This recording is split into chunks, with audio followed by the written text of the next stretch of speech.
ummadihii naga horeeyay buu nabigu ka sheekeeyay qiso ka dhacday waxa hortiin jiri jiray buu nabigu boqor in boqor oo wadan dhan buu xukumi jiray waxa uu ahaa ninkaasi saaxir buu lahaa saaxir boqorkaasi dadka wuxuu ugu yeedhi jiray inay isaga u aaminaan ay u gartaan inuu yahay rabbigoodii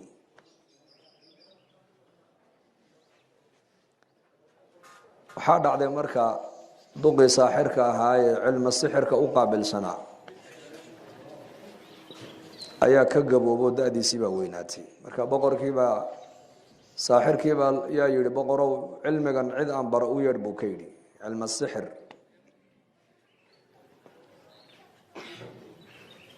inan yar buu markaa boqorku u doortay inuu cilmiga uu ka soo barto odayga saaxirka yarkii yaraa dariiqa uu sii marayay marka uu ninka cilmiga uu ka baranayo wuxuu kala kulmay nin isaguna mu'min ah oo ilaahay aaminsan oo aakhirada aaminsan oo ilaahay cilaaqo la leh markaa buu ku yidhi yaroowe maalin walba adigan meeshan mare waad igu soo martaa waad sii martaa xageed u socotaa markaasuu yidhi cilmiga ayaan saaxirka ka soo bartaa buu yidhi boqorkaana ii soo diray wuxuu yidhi aniguna cilmi haddaan kuugu dara ka waran cilmiga cilmi kale waa hagaag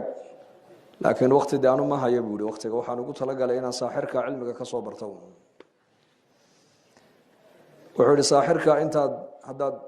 ku weydiiyo ka idhaahda xageed ku dib dhacdo ood ku habsaantay waxaad tidhaahdaa hooyaday baan u adeegayay dheh hooyadaa hadday ku weydiisay ku tidhaahdo xageed ku maqnaad ku dib dhacdo oo aad ku habsaantayna waxaad ku tidhaahdaa saaxirka ayaa i xabisay oo isaga agtiisa ayaan joogay marka labada cilmi baa ka yaraa la baray cilm aliimaan ilaahay macrifadiisa ilaahay inuu koonka ka taliyo ilaahay inuu isagu wax abuuro waxna uu dilo waxna uu nooleeyo noloshana ilaahay inuu dadka ku deeqo cilmigaasuu baray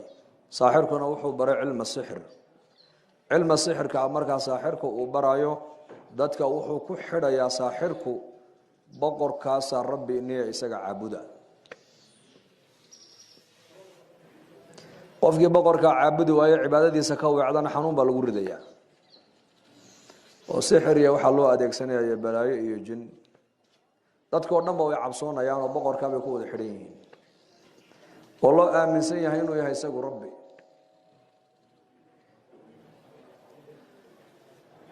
dariiqii yarka yar uu mari jiray maalin maalmaha ka mid a ayuu arkay dad fara badan dad aada u fara badan oo waddadii dhooban markaasuu dadkii ku yidhi maxayna dhigay waddadan waxay idhaahdeen daabad dadka cunaysaa dariiqii fadhiisatay deedna meelaan ka marna ma hayso yarkii yaraa wuxuu yidhi labada cilmi cilma sixirka uu saaxirku ibarayay iyo cilma aliimaanka uu ninka raahibka suufigu uu ibarayay ka ilaahay tabaaraka wa tacaala uu jecel yahay ilaahay uu aqbalo ee ilaahay agtiisa laga yaqaano maantaan jarrabayaa buu yidhi dhagax intuu qaaday buu daabad markaa waa daabad dadka cunaysa ama waa libaax ama waa cankaas wuxuu yidhi magaca ilaahay baan ku ganay buu yidhi dhagaxaasi daabaday magaca ilaahay ku dhimo dhagaxii yaraa markuu ku dhiftay libaaxii uu dhintay ilaa dhagaxan waxaa lagu tuuray ilaahay magaciisa bismi illaahi baa lagu ganay dadkii oo dhan dariiqii bay mareen ka yaraa uu soo socday ninkii raahibka suufiga ee muuminka ahaa buu u yimiday markaa buu ku yidhi cilmigaad adigu ibaraysay baa xaq ah cilmigii saaxirku baatil buu noqday waxba kama jiraan markaa ninkii baa yidhi haddaba aniga maanta adaa iga fadli badan waayo karaama ayaad aragtay karaamad aaya ilaahay ku tusay aayad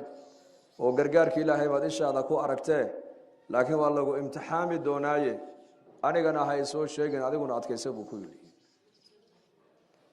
saaxirkii weynaa baa dhintay halkii saaxirku uu fadhin jiray buu yarkii yaraa uu fadhiistay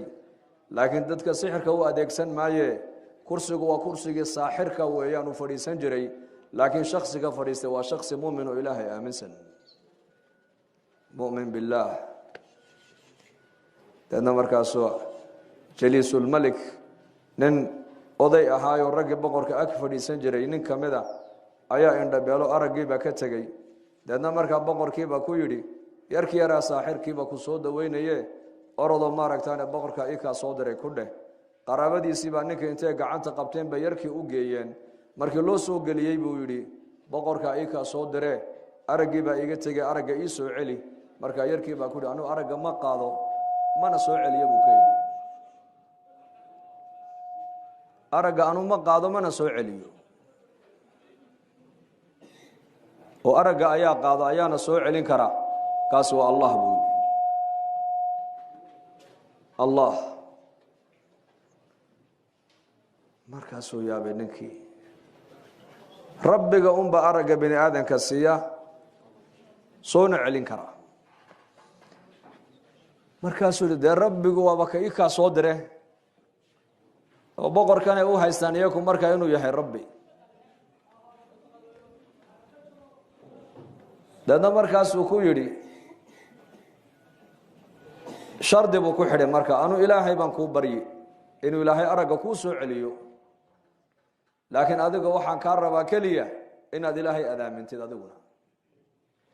qof bini aadan oo araggii ka maqan yaho iimaan lagu xidhay ka warrama islaamnimo lagu xidhay ma yaali mise udiidi ya wuu yaali u yaalay shahaadateyn shahaadadii buu ku qoray hortiisa shahaadat alxaq yarkii yaraa ilaahay buu u baryey deedna ilaahay araggiibuu u soo celiyey ninkii oo lugihiisa ku socdaa boqorkii u yimiday boqorkiibaa ku yidhi man radda calayka basaraka ayaa araggii kuu soo celiyey markaasuu yihi rabbi rabbigayba aragga ii soo ceshay markaasuu yihi awalaka rabbun hayrii rabbi anigaan ahayn adigu maad samaysatood leedahay markaasuu yihi haa rabbii wa rabbuka allah rabbigay iyo rabbigaagu waa kuma waa kee waa keede allah ma odhan karaysin allah allah u yaabay waa la qabtay diintaad la timid dee ka noqo kama noqonaya buu yihi waa la dilay yarkii baa la soo qabtay boqorkiibaa ciidan u diro waa la soo qabto waxaa lagu yihi cilmigan ayaa ku bare sheeg cilmiga saaxirka ma ahe ile saaxirku dadka ninkan uu ku xidhi jiray boqorka yarkanna dadka wuxuu ku xidhayaa ayuu ku xidhayaa ilaahay buu ku xidhayaa deedna markaasuu ninkii suufiga ahaaye muuminka ahaaye cilmigan baray buu markaa yarkii yar ayuu tusu yihi ninkaasaa cilmigay baray aniga ninkii raahibkii baa la soo qaaday dhulka intoo la qoday baa la yidhi yaa intaa loogu dhex riday markaasaa labada gacmoodna lagu kala xidhay laba geed markaasaa halkaa madaxa bartamihiisana minshaar ayaa loo saaray markaasaa lagu yihi diintan aad la timid ka noqo markaasuu yihi kama noqonaya buu yihi waa ninkii suufiga ahaa ee muuminka ahaa dadkaasi islaamnimada agtooda qiimo ku lahayd innaka soomaali haddaan nahay markay soomaalidu cadhooto diin caygay ku cadho baxdaba sidaa maa maxaa diinta u cay waa layga cadhaysiiyey buu ka odhan maxaad ilaahay u aflagaadayn oo kanaa naga cadhaysiiyey de diintu agteenna maanta qiimahay leedahay gaalada waxay ugu dhiiradeen inay nebi maxamed maanta aflagaadeeyaan waxay ogaadeen meesha nebi maxamed uu naga taagan yahay bay ogaadeen maanta innaka in dhaqankii islaamka dhaqankii nebigeenna sunnadii nebigeenna sal lla ly slam meeshay naga taagan tahay iyaga maanta ninka halkaasaa loo dhigay minshaar diinta ka noqo islaamka kama noqonaya buui waa la dilay yarkii yaraa boqorku wuxuu yihi ha dilina kan waa ilmo yar cilmigii saaxir ku hayaa waa ka cabsiinaynaa ciidan baa loo dhiibay buurtaa baarkeyga fuushiya buurta dusheeda saara halkaa dul joojiyo markaa ka cabsiiya hadduu diinta ka noqdo noo soo celiya hadduu diinta islaamka ka noqoni waayan halkaa ka tuura buu yidhi waa ilmo yar ulaam 12 jir 13 jir 14 jir buurtii markay bartamaha la marayaan waa la fuulayaa buurtu waa buur dheer ayuu cirka gacmaha u taaga saasuu eega samada allahumma ilaahu cadowga la igu soo daray sidaad adigu doonto ilaahu cadowga aniga igaga kaafi buu yidhi fartajat iljabal buu nebigu yihi calayhi salaatu wasalaam buurtii baa gilgilatay sidaa u gilgilatay ciidankii lagu soo daroo dhan way wada daateen way wada dhinteen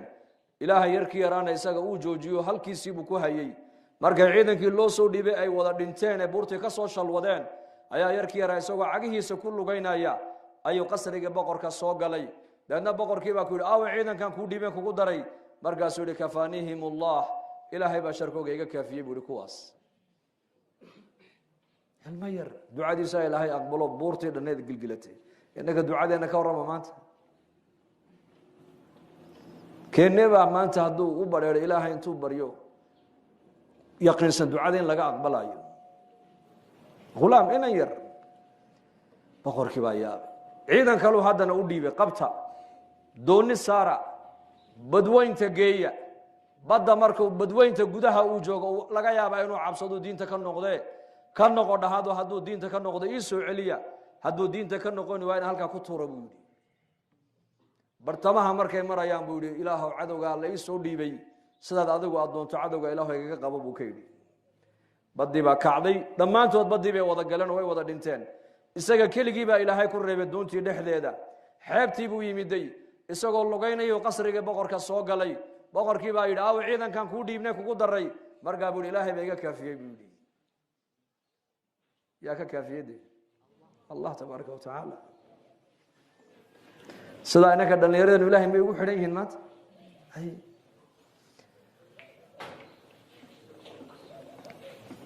dad ilaahay ku xidhan inaad noqotiin baa laynaga doonayaa ilaahay muuminku qofka muslimka waa inuu ilaahay xadhigiisa haystaa kaama fogo haddaad barida baryadaada u aqbali haddaad baahidaada u sheegata baahidaada uu ku dabooli kulligay nimka dhallinyar baatir nolosha hadda inii bilaamaysa ininka marka waxyaabo badan baad ka fikiraysaan waxaad ka fikirayso dhan ka ku haya waa kee allah xidhiidhka maanta inaku ilaahay aan la leenahay intuu leeyahay xidhiidhkaasi iyo xidhiidhka mobilka aan la leenahay har mid ka badan inta quraanka akhriyayna badan mansintan mobilka eegano danaheenii baan xataa garan laanahay yarkan yar ilaahay buu ku xidhnaa mana cabsoonay dhimasho ka baqi maayo boqorkii baa yidhi sideen kuu khaarijinaan kuu dilnaa bal noo sheeg wuxuu yidhi saad ii dilaysa anaa kuu sheegi buu yidhi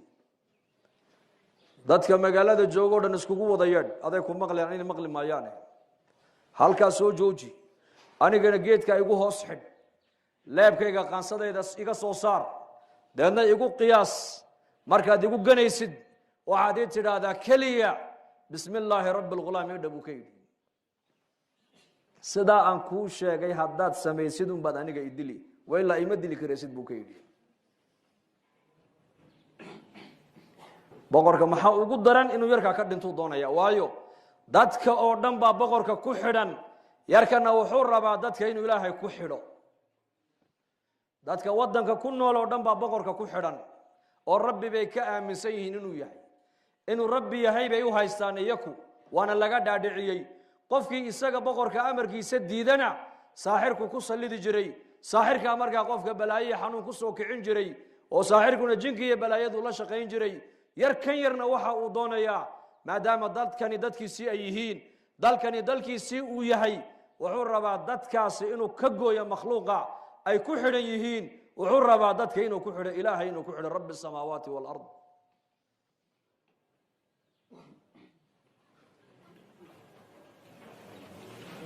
sidii buu yeelay boqorku ilaa inuu ka dhintuu rabaaye dadkoo dhan baa la iskugu yeedhay hal qof magaaladii laguma reebin yarkii yaraana meel baa lagu xidhay laabiya qaansadiisii baa laga soo saaray markii lagu ganayeyna ereygii uu dalbaday baa loo yidhi ee ahaa bismi illaahi rabbi lghulaam waxaan ku gannay leebka ilaahay magaciisii magacee ghulaamkaa yar weliba rabbigiisa magaciisii halkaasuu ka galay halkaa buu ka baxay uu dhintay nafta waxaan ka jecellahoo kale muu jiraa waar muu jiraa isagu naftiisiibuu diin u waayey inuu ummaddiisa gaalnimada uu ka badbaadiyo naftiisiibuu u horay isagu innakana maanta salaadeennii baa galabgalab ah taan imika intiina idhahdo intii salaadda subax soo tukato gacmaha taaga ma waxaanu malin tiradu inay badnaanayn laakiin toddobada iyo barhka halkaa haddii la yidhah albaabka waa la xidhi waad joogtaa waayo adduunyadaad ka fikiraysaa aakhirada kuguma weyna maanta adiga yarka yar aakhirada ku weyneyd diinta agtiisa qiimo ku lahayd dadka inuu ilaahay ku xidha ayuu doonayay waayo hadday bini aadamku aqoonta adduunka taalloo dhan ay bartaan oo ilaahay aynan baran may khasaareen mise way liibaaneen bal iga jawaaba haddaan ilaahay barana ka warramo wax kale aanan haysana waan liibaanay taabaa ka dhaadhacsaneed isaga naftu ha iska baxdo laakiin ummaddaasi ha ka badbaada gaalnimada ay ku jirto dadkii meesha joogay oo dhan waxa ilaahay ka dhawaajiyey inay wada yidhaahdaan aamanaa birabbi alghulaam ayaan rumaynay yarkaa yar rabbiga uu xaggiisa noogu yeedhayay baan aamino rumaynay annagu waa qof keliya ayuu boqorku uu iska dil mujtamacii meesha joogo o dhan ilaahay wuxuu u galladaystay inay noqdaan wada muslimiin wada muuminiina muraadkii uu ka yar lahaa ma gaadhay mise ma gaadhin wuu gaadhay isagii laakiin uu dhintay isagu jannuu galay janno laanna shahaada ilaahay siiyey qoomkiisiina ilaahay hidaayad buu siiyey waxay adduunyada loogu jeclaaye bini aadan u jeclaa buu ilaahay dartii u huray ilaahay maadaamuu diintiisa naftiisa u huray qoomkiisiina ilaahay hidaayadii ku galladayso u hanuuniyey boqorkii uu yaabay madaxuu qabsaday markaasuu yidhi or waxaan ka digtoonaa baa dhacay waxaan ka taxadiraya baa dhacay oo muxuu ka taxadirayey dadkaasi inay isaga ka go'aan oo ilaahay ay ku xidhmaan markaasi askartii baa ku tiri dhib male waan haynaa dadka qofba kama bixi karo dhulkaan jeexaynaa saliid baan ku karkarinaynaa kulul qof kasta waan dul joojinaynaa qofkii diinta islaamka ka noqdana waan ka tallaabinaynaa qofkii diinta islaamka ku adkaystana waan ku ridaynaa saliid karkaraysa ka waran oo qof bini aadan oo lagu tuurayo qof kasta waa la keenaa ka noqo diinta islaamka kama noqonayo waa lagu tuuraa qutila asxaabu lukduud annaari daati lwaquud id hum calayha qucuud wahum calaa maa yafcaluuna bilmu'miniina shuhuud wamaa naqamuu minhum ila an yu'minuu billahi alcaziizi alxamiid suuraddaas weeyaan tafsiirkii suurat lburuuj xadiisku suuradduu sharxaya qof kastaa la keena ka noqo diintaad aamintay may kama noqonaya buu leey rabbigay aaminaadaan aaminay ka noqon maayo waa lagu tuuraa markaas waa saliid karkaraysa qofka lagu tuuro dub iyo lafu u kala baxaya islaan waxaa la keenay ilmahaygii nuujinaysa buu nebigu yidhi calayhi salaatu wasalaam markaasaa lagu yidhi ka noqo diintan aad aamintay iyo rabbigan aad aamintay ka noqo kama noqonaya bay tidhi markaasaa hay ku dhac markay dabkiis dul taagtay ololkii ayay naxday joogsatay buu rasuulku yidhi nafteeda uma cabsane baa la yidhi waxay u cabsatay ilmaheega naaska ay nuujinayso ilmihii yaraa naasku nuugayay miskiin waxa meesha ka dhacaya war uma haya isaga waa ilmo yar intuu ka qaaday afkii buu eegay hooyadii markaasuu hooyo xaq baad ku taagantahay ku dhac buu yidhi ilmuhu goormuu hadlaa goormuu hadalka bilaabaa 2 sano markii la dhaafo hadda kan uu nuugayaaba naaskii yurdic sadyi ummihi hal mar keliya intuu ka qaaday buu hooyo xaq baad ku taagantahay ku dhac buu yidhi mufasiriintu waxay yidhaahdeen yarkaa yar ee naftiisa u huray diinta daraaddeed 70,000 oo qoomkiisa ayaa sababtiisa diinta islaamka ku soo gashay qisadan waxaan u soo qaadanayaa waa nagu dheereeyay raalli ahaada